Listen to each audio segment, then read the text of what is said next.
పానీపూరి అంటే ప్రతి ఒక్కరికి ఎమోషన్. బట్ నాకైతే కాదు. ఎప్పుడైనా తినాలి అనుకున్నప్పుడు మాత్రం కొన్ని వీడియోస్ చూసినప్పుడు అబ్బా! అవసరమా ఇవన్నీ అని చెప్పి ఉన్న ఇంట్రెస్ట్ మొత్తం చంపుకునేదాన్ని. బట్ పూరికకి చాలా ఇష్టము. ఇంట్లోనే చేద్దామని చెప్పి ఏదో రెడీ చేస్తున్నా. చాలా మంది తెలిసిందే పానీపూరి ఎట్లా చేయాలని చెప్పి నేనైతే సింపుల్‌గా రెడీ చేసిన. ఫస్ట్ అయితే నేను బటానీ అండ్ ఆలు విజిల్ పెట్టించేసాను. ఈలోపు వాటర్ కూడా రెడీ చేసుకున్నాను. మెయిన్ మనకి చాట్ మసాలా కాబట్టి ఇదే పెద్ద ప్రాసెస్ అయింది స్టార్ట్ చేసేసరికి. బటానీ ఉడికిన తర్వాత కొంచెం నేనైతే మిక్సీ పట్టుకొని పక్కన పెట్టుకున్నాను.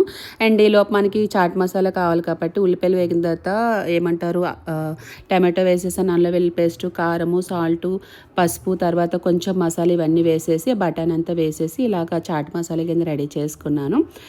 ఇంకా పానీపూరి అయితే రెడీ అయిపోయింది. చాలా టెంప్టింగ్గా ఉంది సీరియస్లీ. వాటర్ అయితే ఎంత టేస్ట్ ఉందో, నేనే చేశానన్న ఫీల్ వచ్చింది. మా పూర్వికకి చాలా ఇష్టం కాబట్టి చాలా ఇష్టపడి తినింది. నాకు అదే నచ్చింది, దానికోసమే నేను చేశాను. ఇంక అందరూ చాలా ఇష్టపడ్డారు అనుకోండి. మా హిత్విగాడికి కూడా పానీపూరి కావాలంట. ఇచ్చాను కానీ మళ్ళీ వెంటనే తీసేసుకున్నాను ఎక్కడ తింటుందని చెప్పి. అమ్మకు కూడా చాలా నచ్చింది. ఎంతమంది పానీపూరి లవర్స్ ఉన్నారనేది కామెంట్లో మెన్షన్ చేయండి, చూద్దాము ఎంతమందికి ఇష్టమా అనేది చెప్పి.